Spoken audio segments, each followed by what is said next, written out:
Esta es la historia de uno de los naufragios más terribles de la crisis de refugiados en el Mediterráneo. Es también la historia de Rezwana, huérfana en el mar, que ejemplifica uno de los episodios más vergonzosos de nuestra historia reciente. Soy Juan Luis Sánchez. Hoy en Un Tema al Día, la búsqueda sin fin de Rezwana.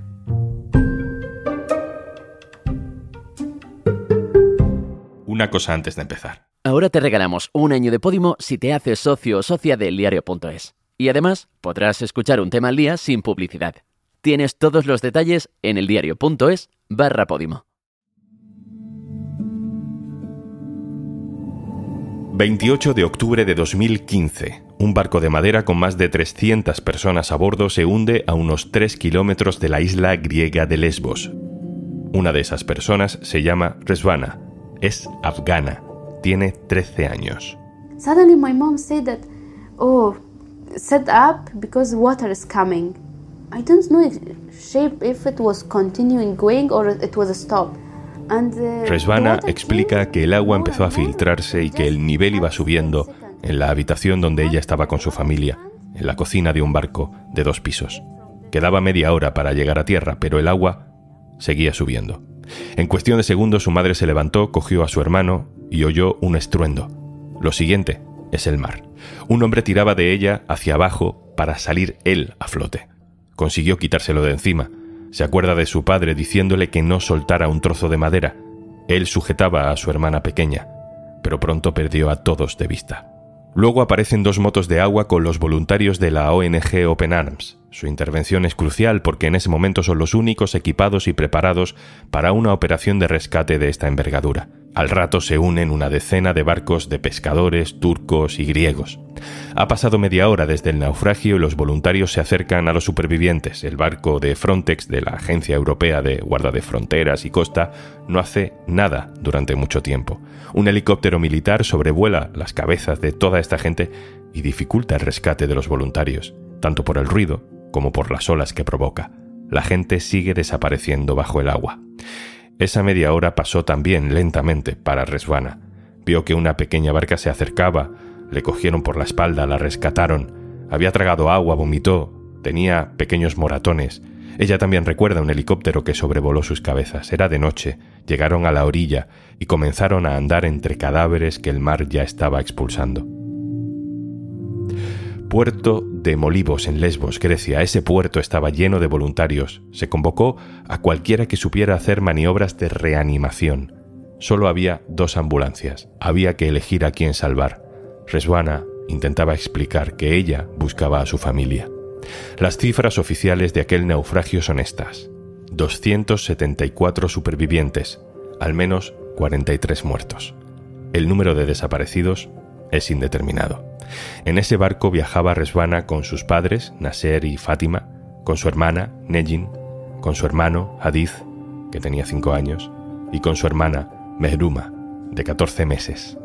Solo Rezwana sobrevivió. Mariangela Paone, compañera, hola. Hola, Juanlu. Este relato de los hechos lo podemos hacer gracias al trabajo de mi compañera del diario.es, Mariangela Paone, que lleva años reconstruyendo la historia del naufragio y de Rezwana. Y con ella, juntas, han escrito un libro que precisamente tiene el nombre de la superviviente, Rezwana, un expediente europeo, que edita Libros del Cao. Mariangela, ¿qué implicó este naufragio de 2015? En cifras es una de las catástrofes más terribles que se han vivido en el Mediterráneo, ¿no?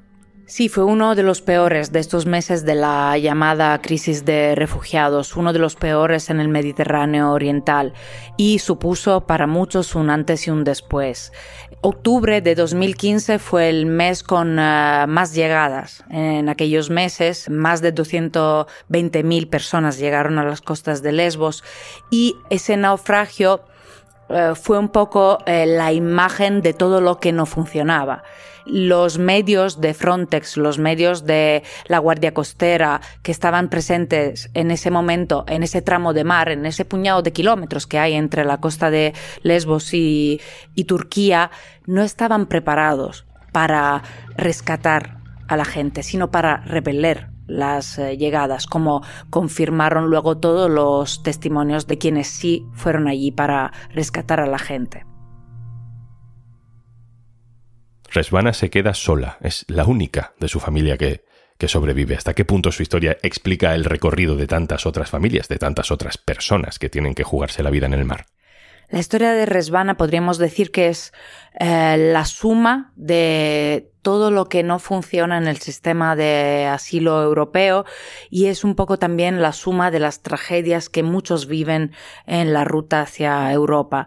En el caso de Rezvana, su familia deja Afganistán porque el padre siente que ya no es un lugar seguro para ellos. Ellos tenían una buena vida y el padre tenía una buena casa, un trabajo, incluso Rezvana trabajaba porque el padre era reportero gráfico en una de las principales cadenas de televisión privada de Afganistán.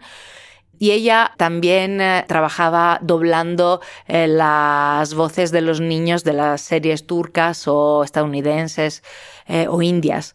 Pero 2014-2015 eran los años en los que los periodistas recibían muchas amenazas por los talibanes ahí. Rezvana no sabe muy bien, porque era muy pequeña, las circunstancias de lo que pasó exactamente, pero sí que percibía constantemente esa sensación de preocupación y peligro que su padre tenía. Si decidieron ir a Europa en la manera en la que lo hicieron fue porque no consiguieron un visado para toda la familia. De hecho, el padre intentó que ese viaje, que sabía que iba a ser peligroso, lo fuera lo menos posible, pagando mucho más para justamente ese barco de madera que al final resultó ser más peligroso aún de las lanchas que él quería evitar. Nadie se subiría a un barco en esas condiciones ni emprendería ese periplo peligroso si hubiera una alternativa. ¿Qué sucede con Rezvana después? ¿Dónde está su casa? ¿A qué le puede llamar casa?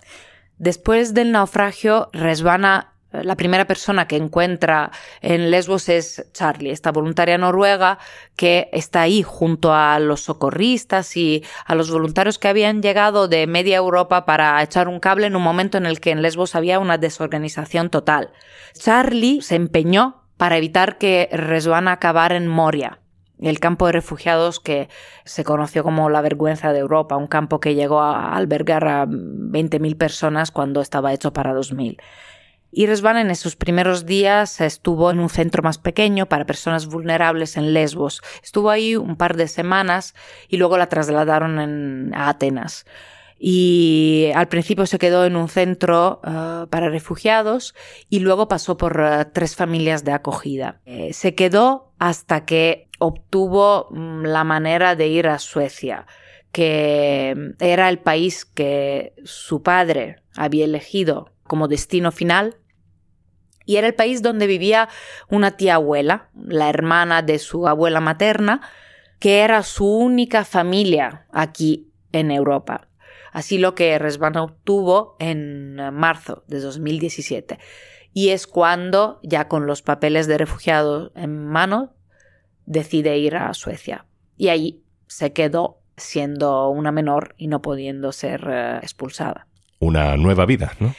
En Suecia, Rezvana dice siempre que empezó a vivir. Si en Grecia se limitaba a sobrevivir, en Grecia ella usa una expresión muy, muy bonita, ¿no? Mi alma empezó a florecer como las flores de los árboles en esa primera primavera que yo viví ahí. Pero a pesar de que había empezado a estudiar, a pesar de que aprendió sueco en tan solo 9 meses, cuando cumplió los 18 años, Suecia decide aplicar el reglamento europeo y la devuelve al primer país de llegada, el país que le había concedido el asilo. Rezvana en Grecia tuvo que volver a empezar una vez más de cero. María Ángela, ¿cómo os conocéis? ¿Cómo llegas tú a Rezvana? Nosotras nos conocimos sin conocernos en 2015. Digo sin conocernos porque yo en octubre conté la historia del naufragio y su historia a través del relato que me hicieron las personas que la conocieron en esos primeros dramáticos días tras el naufragio. Y por primera vez hablamos en abril de 2021. Y es cuando se produce ese encuentro, digamos, afortunado, porque una de las primeras cosas que ella me dice es que llevaba tiempo dándole vueltas a cómo contar su historia y a cómo salvar de alguna manera la memoria de su familia. Y luego, en agosto de 2021, es cuando ella me pide algo que da un poco un giro a esa historia, algo que al principio me dejó bastante descolocada, que fue: ayúdame a saber algo de lo que ha pasado con mi familia, ayúdame a encontrar los restos si se puede saber dónde están. Y ahí es cuando la historia da un giro, ¿no? Yo había entrevistado por reportaje que estaba haciendo a un abogado y le pedí ayuda. Y el caso fue que la ONG para la que él trabaja, Refugee Support Aegean, en la ONG estaba Natasha Strachini, una abogada fundadora de esta ONG que había estado en Lesbos durante el naufragio. Y después de meses, y gracias a un equilibrio entre contactos formales e informales, en marzo de 2022 nos llega la noticia de que hay lo que en la jerga se llama un match, o sea, una correspondencia entre el ADN de Rezvana y el de 3 personas que están enterradas en Lesbos. Las 3 personas son su madre, su hermana Negin, de 11 años, y su hermano Adit.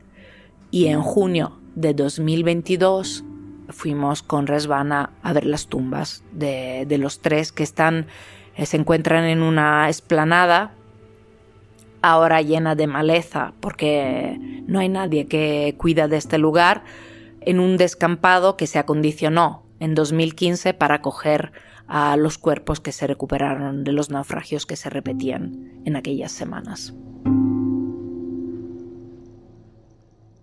Mariángela, no podemos contar esta historia sin hablar también del nuevo pacto de migración y asilo que se ha acordado, que se acaba de acordar en la Unión Europea. Supone un embudo todavía más complicado para personas como Rezvana. Sí, en el fondo es un poco el resultado de la progresiva restricción al derecho de asilo que hemos visto justamente desde esa crisis de refugiados de 2015-2016. Hemos pasado del Refugee Welcome a restringir cada vez más las mallas de la acogida y del asilo. Y lo que vemos es que lo que está en el nuevo pacto no resuelve ninguno de los fallos que el caso de Rezvana ejemplifica.